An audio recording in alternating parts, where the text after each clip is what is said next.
ओम नमो भगवते वासुदेवाय नमः। नमस्कार दोस्तों, आप सभी का स्वागत है हमारे यूट्यूब चैनल पावरफुल हिंदू धर्म में।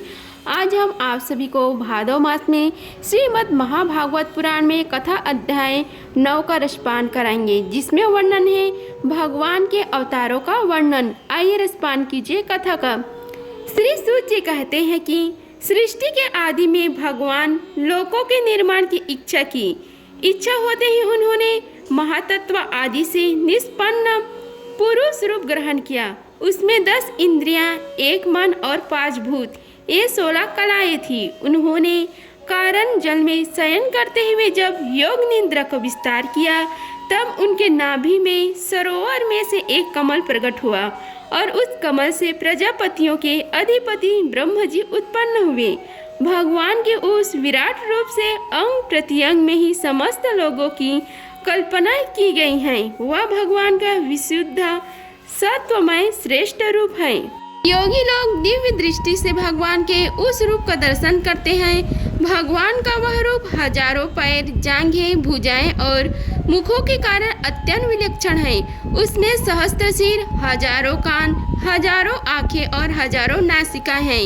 हजारों मुकुट, वस्त्र और कुंडल आदि आभूषणों से वह उल्लासित रहता है। भगवान का यही पुरुष रूप, जिसे नारायण कहते हैं, अनेक अवतारों का अक्षय कोश है।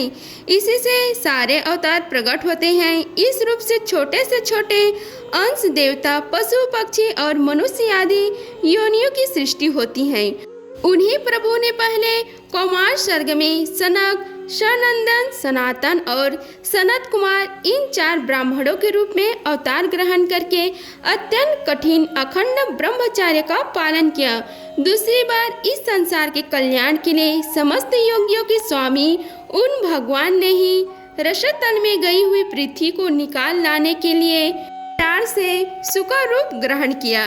ऋषियों की सृष्टि में उन्होंने देवर्षि नारद के रूप में तीसरा अवतार ग्रहण किया और सातवत तंत्र के, जिसे नारद पचरात्र कहते हैं, उपदेश किया। उसमें कर्मों के द्वारा किस प्रकार कर्म बंधन से मुक्ति मिलती है, इसका वर्णन है। धर्मपत्नी मृति के गर्भ से उन्होंने नर नारायण के रूप में चौथा अवतरण ग्रहण किया।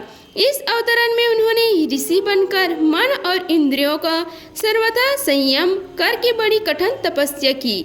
5वें अवतार में वे सिद्धों के लिए स्वामी कपिल के रूप में प्रकट हुए और तत्वों का निर्णय करने वाले सांख्य शास्त्र का, जो समय के फेर से लुप्त हो गया था, असुरी नामक ब्राह्मणों को उपदेश किया। अनसुईया के वर मांगने पर 6ठे अवतार में वे अत्रि की संतान दत्तात्रेय हुए। इस अवतार में उन्होंने अलर्क एवं प्रहलाद आदि को ब्रह्म ज्ञान उपदेश किया। 7वीं बार रुचि प्रजापति की अकुति नामक पत्नी से यज्ञ के रूप में उन्होंने अवतार ग्रहण किया और अपने पुत्र याम आदि देवताओं के साथ स्वयंभू मानवंतर की रक्षा की। राजा नाभि की पत्नी मेरु देवी के गर्भ से ऋषभ देव के रूप में भगवान ने 8वां अवतार ग्रहण किया। इस रूप में उन्होंने परमहंसों का वह मार्ग, जो सभी आश्रमियों के लिए वंदनीय है, दिखाई है। ऋषियों के प्रार्थना से 9वीं बार वे राजा पृथु के रूप में अवतरित हुए।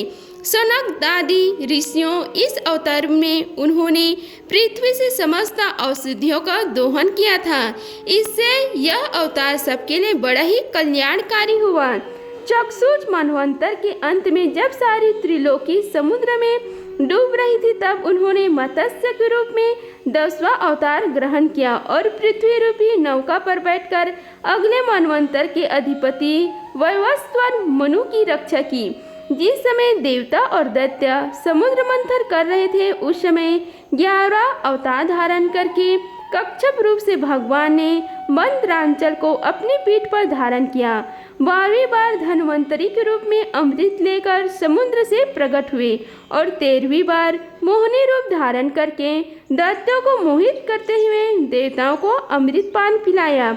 14वें अवतार में उन्होंने नरसिंह रूप धारण किया और अत्यंत बलवान दैत्यराज हिरण्यकश्यप को छाती अपने नाखूनों से अनायास इस प्रकार फाड़ डाली, जैसे चटाई बनाने वाला सीख को चीर डालता है। 15वीं बार वामन का रूप धारण करके भगवान दैत्यराज बलि के यज्ञ में गए। वे चाहते तो थे त्रिलोक की राज्य, परंतु मांगी उन्होंने केवल 3 पग पृथ्वी। 16वें अवतार में परशुराम अवतार में जब उन्होंने देखा कि राजलोक ब्राह्मणों के द्रोही हो गए हैं, तब क्रोधित होकर उन्होंने पृथ्वी को 21 बार क्षत्रियों से शून्य कर दिया।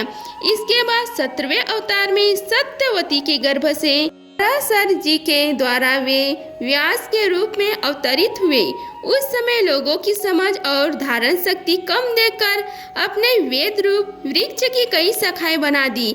18वीं बार देवताओं का कार्य संपन्न करने की इच्छा से उन्होंने राजा के रूप में राम अवतार ग्रहण किया और सेतु बंधन, रावण वध आदि वीरतापूर्ण बहुत सी लीलाएं की। 19वें और 20वें अवतार में उन्होंने यदुवंश में बलराम और श्री कृष्ण के नाम से प्रकट होकर पृथ्वी का भार उतारा। उसके बाद कली युग आ जाने पर मगध देश बिहार में देवताओं के द्वेषी दैत्यों को मोहित करने के लिए अजन के पुत्र के रूप में आपका बुद्ध अवतार होगा। इसके भी बहुत पीछे जब कलियुग का अंत समीप होगा और राजा लोग प्रायः लुटेरे हो जाएंगे, तब जगत के रक्षक भगवान विष्णु यश नामक ब्राह्मण के घर कल के रूप में अवतरित होंगे। शनकादि ऋषियों जैसे अगाध सरोवर हजारों छोटे छोटे नाले निकलते हैं, वैसे ही सत्वनिधि भगवान श्री हरि के असंख्य अवतार हुआ करते हैं। ऋषि मुनि देवता प्रजापति मनुपुत्र और जितने भी महान शक्तिशाली हैं, वे सब के सब भगवान के ही अंश हैं। ये सब अवतार तो भगवान के अंश अवतार अथवा कला अवतार है, परंतु भगवान श्री कृष्ण तो स्वयं भगवान अवतारी ही है। जब लोग दैत्यों के अत्याचार से व्याकुल हो उठते हैं, तब युग युग में अनेक रूप धारण करके भगवान उनकी रक्षा करते हैं। भगवान के दिव्य जन्मों की यह कथा अत्यंत गोपनीय तथा रहस्यमयी है। जो मनुष्य एकाग्रचित होकर नियम पूर्वक संयम काल और प्रातः काल प्रेम से इसका पाठ करता है, वह सब दुखों से छूट जाता है। प्राकृतिक स्वरूप रहित चिन्मय भगवान का जो यह स्थल जगतकार रूप है, यह उनकी माया के महत्वादि गुणों से भावना में ही कल्पित है। जैसे बादल वायु के आश्रय रहते हैं और धूसरापन धूल में होता है, परंतु अल्पबुद्धि मनुष्य बादलों का आकाश में और धूसर पानी का वायु में आरोप करते हैं, वैसे ही अविवेकी पुरुष सबके साक्षी आत्मा में स्थूल दृश्य रूप जगत का आरोप करते हैं। इस स्थूल रूप से परे भगवान का एक सूक्ष्म अव्यक्त रूप है, जो न तो स्थूल की तरह आकार आदि है, गुणों वाला है और न देखने न सुनने में ही आ सकता है, वही सूक्ष्म शरीर है। आत्मा का आरोप या प्रवेश होने से यही जीव कहलाता है और इसकी बार बार जन्म होता है। उपयुक्त सूक्ष्म और स्थूल शरीर अविद्या ही आत्मा में आरोपित है। जिस अवस्था में आत्मा स्वरूप के ज्ञान या आरोप दूर हो जाता है, उसी समय ब्रह्म का साक्षात्कार होता है। तत्वज्ञानी लोग जानते हैं कि जिस समय यह बुद्धि रूपा परमेश्वर की माया निवृत्त हो जाती है, उस समय जीव परमानंदमय हो जाता है और अपने स्वरूप महिमा में प्रतिष्ठित होता है। वास्तव में जिनके जन्म नहीं है और कर्म भी नहीं है, उन हृदयेश्वर भगवान के अप्राकृत जन्म और कर्मों का तत्वज्ञानी लोग इसी प्रकार वर्णन करते हैं, क्योंकि उनके जन्म और कर्म वेदों के अत्यंत गोपनीय रहस्य है। भगवान की लीला अमोघ है। वे लीला से ही इस संसार का सृजन, पालन और संहार करते हैं, किंतु इसमें आसक्त नहीं होते। प्राणियों के अंतःकरण में छिपे रहकर ज्ञान इंद्रियां और मन के नियंता के रूप में उनके विषयों की ग्रहण भी करते हैं, परंतु उनसे अलग रहते हैं। वे परम स्वतंत्र हैं। ये विषय कभी उन्हें लिप्त नहीं कर सकते। जैसे अनजान मनुष्य जादूगर अथवा नट के संकल्प और वचनों की हुई परामत को नहीं समझ पाता, वैसे ही अपने संकल्प और वेद वाणी द्वारा भगवान के प्रकट किए हुए इन नाना नाम और रूपों को तथा उनकी लीलाओं को बुद्धिजीव बहुत सी तर्क युक्तियों के द्वारा नहीं पहचान सकता।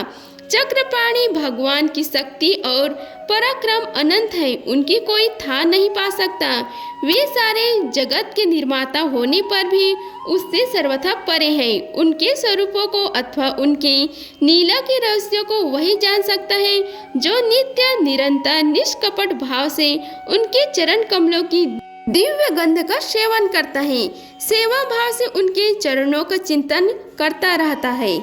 सनकादि ऋषियों, आप लोग बड़े ही सौभाग्यशाली तथा धन्य हैं जो इस जीवन में और विघ्न बाधाओं से भरे इस संसार में समस्त लोगों के स्वामी भगवान श्री कृष्ण से वह सर्वात्मक आत्मभाव वह अनिवर्चनीय अनियन प्रेम करते हैं, जिससे फिर इस जन्म मरण रूप संसार के भयंकर चक्र में नहीं पड़ना होता।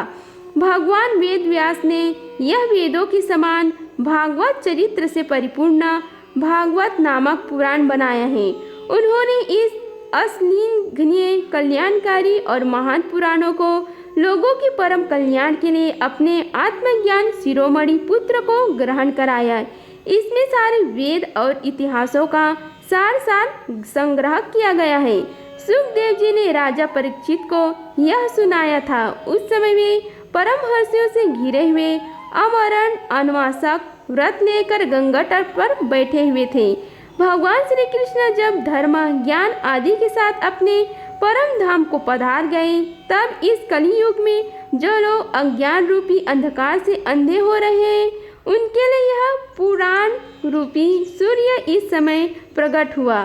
सनकादि ऋषियों, जब महातेजस्वी श्री सुखदेव जी महाराज वहाँ इस पुराण की कथा कह रहे थे, तब मैं भी वहाँ बैठा था। वही मैंने उनकी कृपापूर्ण अनुमति से इसका अध्ययन किया है।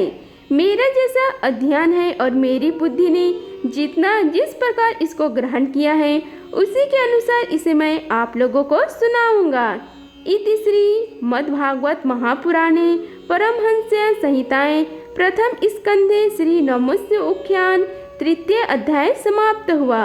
अगर आप सभी को हमारी वीडियो अच्छी लगी होगी तो वीडियो को लाइक कीजिए, चैनल को सब्सक्राइब कीजिए और कमेंट बॉक्स में ओम नमो भगवते वासुदेवाय लिखें। धन्यवाद। मिलते हैं अगले वीडियो में, तब तक के लिए जय श्री राधे कृष्णा।